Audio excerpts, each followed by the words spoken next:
May multo ba talaga? Hindi ako naniniwala sa mga multo noon. Pero ngayon, oo. Dahil sa mga karanasan sa aming bahay, maniwala man kayo o hindi.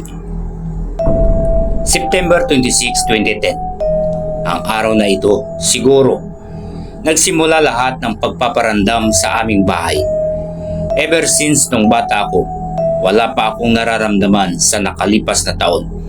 Pero ngayong taon lang talaga merong nagpaparamdam. 10 to 11 PM siguro ng gabi. Noon, habang kakauwi ko lang galing sa jamming with my barkada. Nakatulog na ang lahat habang nagluluto ako ng pagkain. Makalipas siguro na tumambay ako sa labas ng bahay habang hinihintay na maluto ang aking niluluto. May napansin akong nagbubomba sa pump namin. Kahit alam kong wala namang ibang gising maliban sa akin. At ang alam ko, pinatay ko din yung ilaw ng kitchen habang ako ay lumabas. Pero nang bumalik ako sa loob, nakailaw na ito. Di ko na lang pinansin ang mga nangyari na mga oras na iyon. Pagkatapos kong kumain, pumunta na ako sa taas para matulog. Mga 12 na siguro, di pa rin ako dinadalaw ng antok. Makalipas ang ilang minuto, nagtilao yung mga tandang nakisabay na yung aso naming umuungol. Kinilabutan ako doon at bigla uli may nagbubomba sa pump. Tapos biglang humangin ng malamig. Tayuan na talaga ang mga balbon sa katawan. Kahit makapal naman yung kumot ko, taklob na din naman ako. Matatakutin na tao kasi. Wala pa akong na-experience na ibang kababalaghan maliban dito. Kinabukasan, nang mag-ising ako, tinanong ko mga kapatid ko, papa at mama, kung may pumasok ba sa kanila sa bahay noong gabing nakauwi na ako. Pero sagot nila, wala daw at tulog na sila ng mga oras na iyon. Saka alam ko namang mag-isa ako sa bahay dahil nasa kubo sila sa pond namin natutulog, kaya mag-isa ako paggabi. November 2, 2010. 7 PM noon. Kakauwi lang ng buong pamilya namin galing sa sementeryo.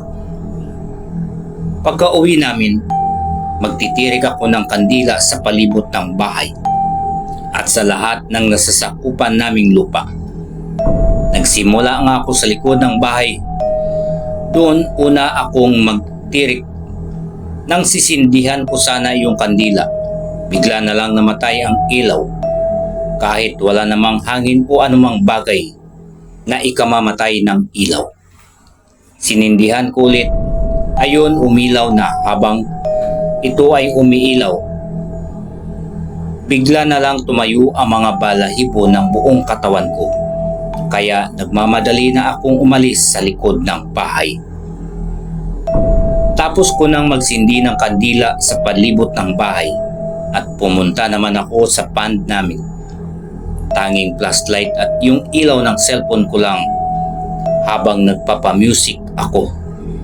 Nang magtitirik na ako sa tabi ng kubo sa pond namin, ay biglang may nagpasitsit sa akin. Nagulat ako.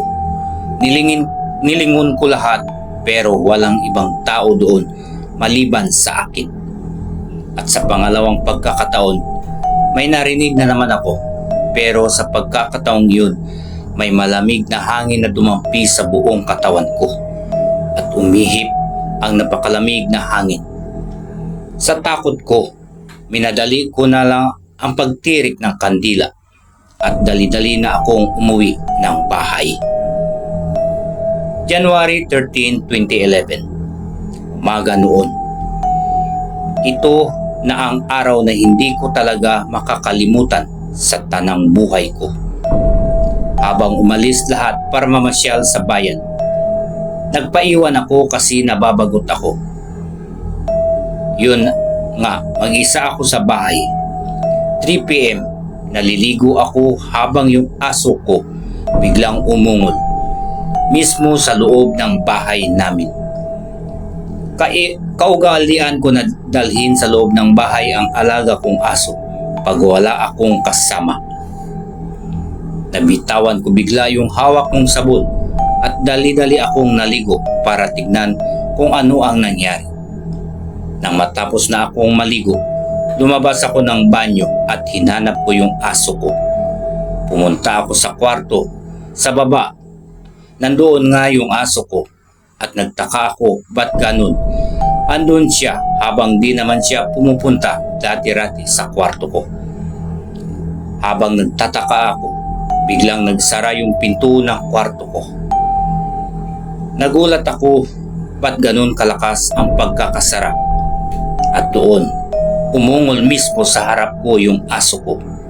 At doon, ako ay natakot.